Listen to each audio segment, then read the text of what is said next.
السلام علیکم ورحمۃ اللہ وبرکاتہ۔ الحمد للہ رب العالمین والصلاة والسلام علی رسولہ الکریم۔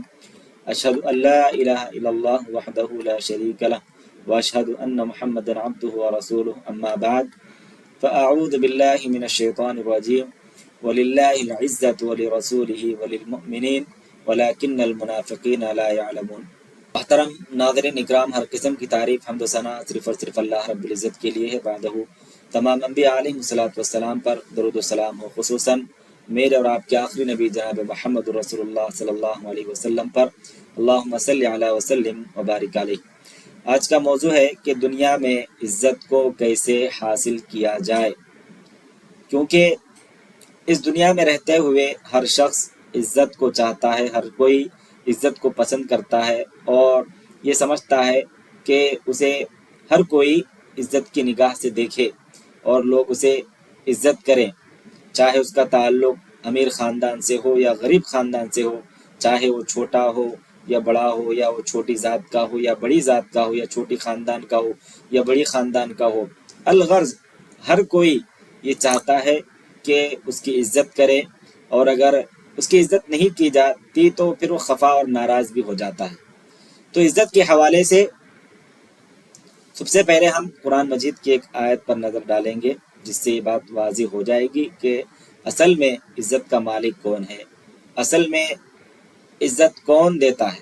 اللہ رب العالمین کا ارشاد ہے، قل اللہم مالک الملک تؤتی الملک ما تشاء وتنزع الملک مما تشاء وتعز ما تشاء وتذل ما تشاء بیدک الخیر انک علی کل شیء قدیر۔ آپ کہہ دیجئے کہ اللہ، اے تمام جہاں کے مالک، تو جسے چاہے بادشاہی دے اور جس سے چاہے سلطنت چھین لے، اور تو جسے چاہے عزت دے اور تو جسے چاہے ذلت دے، تیرے ہی ہاتھ میں سب بھلائیاں ہیں، بے شک تو ہر چیز پر قدرت رکھنے والا ہے، قادر ہے۔ اس آیت مبارکہ سے یہ معلوم ہوا کہ عزت اللہ رب العالمین کے ہاتھ میں ہے۔ اللہ جسے چاہتا ہے عزت دیتا ہے اور جسے چاہتا ہے عزت نہیں دیتا۔ تو عزت کسے دیتا ہے یہ جاننے کی ہم کوشش کریں گے۔ تو محترم ناظرین اکرام، جس شخص کا بھی اللہ رب العالمین سے تعلق مضبوط ہو، ایسے ہر شخص کو اللہ رب العالمین عزتوں سے نوازتا ہے، چونکہ تمام عزتوں کا منشا اور سرچشمہ اللہ رب العالمین کی ذات ہی ہے، اور اس کے علاوہ باقی سب کچھ فقر و ذلت کا سراپا ہے۔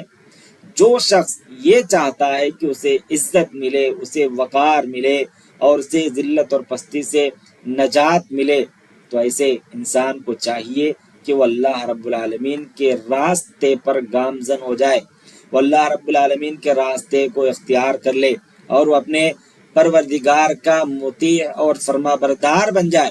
اللہ رب العالمین نے فرمایا، من کان یرید العزت فللہ العزت جمیعا۔ جو کوئی عزت کا طلبگار ہے تو وہ سمجھ لے کہ ساری عزت اللہ رب العالمین ہی کے لیے ہے۔ یقیناً عزت اسی ذات کے ہاتھ میں ہے۔ جب عزت کا مالک اللہ ہی ہے تو اسے چاہیے کہ عزت والے رب کے ساتھ اپنا تعلق قائم کر لے، اور اللہ تبارک و تعالیٰ کے ساتھ تعلق ہی انسان کو عزت دلا سکتی ہے۔ اور دوسری چیز یہ ہے کہ انسان کامل ایمان والا بن جائے۔ عزت کی اصل حقدار تو اللہ رب العالمین کی ذات ہے، مگر اللہ تبارک و تعالیٰ نے اپنے ساتھ ساتھ اپنے رسولوں، اپنے مومنوں کو بھی عزت فرمائی ہے۔ اللہ نے فرمایا، وَلِلَّهِ الْعِزَّةُ وَلِرَسُولِهِ وَلِلْمُؤْمِنِينَ وَلَكِنَّ الْمُنَافِقِينَ لَا يَعْلَمُونَ۔ اور عزت تو اللہ اور اس کے رسول اور مؤمنین کے لیے ہے، لیکن یہ منافق نہیں جانتے۔ اس کا مطلب یہ ہوا کہ اب ہم میں سے کوئی بھی جب اپنے دل میں ایمان پیدا کر لے گا، مومن والا ہو جائے گا، ایمان والا ہو جائے گا، تو اللہ رب العالمین کی طرف سے اسے عزت کے ساتھ نوازا جائے گا۔ تیسری چیز ہے نبی کریم صلی اللہ علیہ وسلم کی اتباع اور فرما برداری۔ جو نبی کریم صلی اللہ علیہ وسلم کی پیروی کرے گا، آپ کی بات مانے گا، آپ کا کہا مانے گا، تو اللہ رب العالمین ایسے شخص کو بھی عزتوں سے نوازے گا۔ سیدنا عبداللہ بن عمر رضی اللہ عنہ سے روایت ہے کہ رسول اللہ صلی اللہ علیہ وسلم نے فرمایا کہ مجھے قیامت تک کے لیے تلوار کے ساتھ مبعوث کیا گیا ہے، یہاں تک کہ اللہ وحدہ لا شریک کی عبادت کی جانے لگے، اور میرا رزق میرے نیزے کے سائے تلے رکھ دیا گیا ہے، اور جس نے میرے اس امر کی مخالفت کی اس کے لیے ذلت اور پستی رکھ دی گئی ہے، اور جس نے میرے اس طریقے کو چھوڑ کر کسی قوم کی مشابہت اختیار کی تو وہ انہی میں سے ہوگا، تو وہ انہی میں شمار ہوگا۔ تو اس حدیث کا مطلب یہ ہے کہ جو شخص نبی کریم صلی اللہ علیہ وسلم کی اتباع کرے گا، آپ کی پیروی کرے گا، آپ کی فرما برداری کرے گا، اسے دنیا میں عزت ملے گی، اور جو کوئی نبی صلی اللہ علیہ وسلم کی مخالفت کا راستہ اختیار کرے گا اس کے لیے ذلت اور رسوائی کا راستہ ہے۔ چوتھی چیز ہے دین علم کا حصول۔ جو کوئی علم دین کا حصول کرے گا، جو کوئی دینی تعلیم حاصل کرے گا، ایمان اور عمل صالح کے بعد جو شخص قرآن اور حدیث کی تعلیم حاصل کرتا ہے، دین کی تعلیمات سیکھتا ہے، اور اللہ تبارک و تعالیٰ بھی دنیا میں ایسے شخص کو بلندی عطا فرماتا ہے، عزت عطا فرماتا ہے۔ اللہ رب العالمین نے فرمایا یرفع اللہ الذین آمنوا منکم والذین اوتوا العلم درجات واللہ بما تعملون خبیر۔ تم میں سے اللہ ایمانداروں کے اور ان کے جنہیں علم دیا گیا ہے ان کے درجے بلند کرے گا، اور جو کچھ تم کرتے ہو اللہ رب العالمین اس سے خبردار ہے۔ تو معلوم کیا ہوا کہ جو علم والے ہیں، جنہیں علم دیا گیا ہے، جو ایمان والے ہیں، ان کے عزتوں کو اللہ رب العالمین بلند کرے گا، ان کے درجات کو اللہ رب العالمین بلند کرے گا۔ اور پانچویں چیز ہے تقوی اختیار کریں، کیونکہ جن اسباب سے اللہ رب العالمین انسان کو عزت دیتا ہے ان میں سے ایک سبب تقوی ہے، اللہ رب العالمین سے ڈرنا ہے۔ اللہ رب العالمین نے فرمایا یا ایھا الناس انا خلقناکم من ذکر وانثی وجعلناکم شعوبا وقبائل لتعارفوا ان اکرمکم عند اللہ اتقاکم ان اللہ علیم خبیر۔ اے لوگو، ہم نے تمہیں ایک ہی مرد اور عورت سے پیدا کیا ہے اور تمہارے خاندان اور قومیں جو بنائی ہیں تاکہ تم آپس میں پہچان رکھو، تاکہ تم آپس میں ایک دوسرے کو پہچان پاؤ۔ بے شک زیادہ عزت والا تم میں سے اللہ رب العالمین کے نزدیک وہ ہے جو تم میں سے زیادہ پرہیزگار ہے، بے شک اللہ رب العالمین سب کچھ جاننے والا اور خبردار ہے۔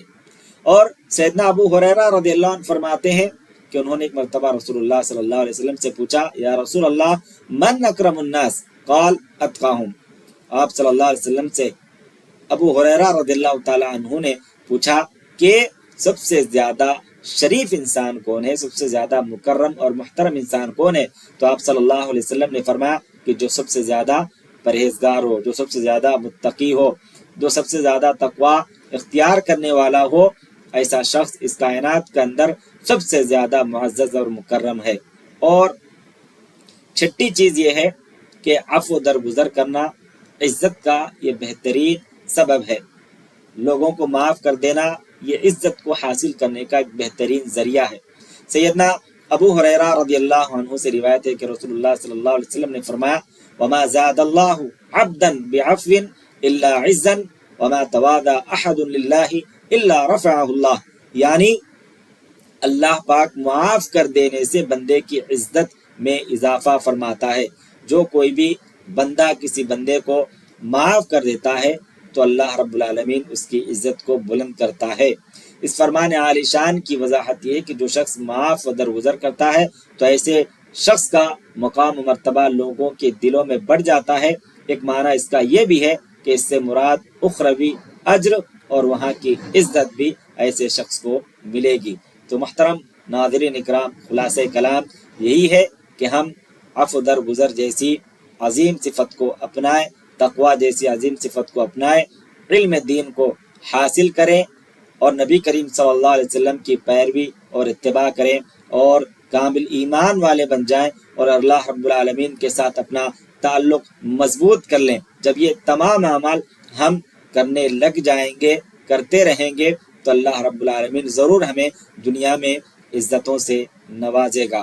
اللہ رب العالمین سے دعا گو ہوں کہ العالمین ہم تمام کو ان اعمال کے ذریعے سے ہمیں دنیا میں اپنی عزت و مقام کو، درجات کو بڑھانے کی ہمیں توفیق اور ہدایت نصیب فرما، آمین۔ وآخر دعوانا الحمدللہ رب العالمین۔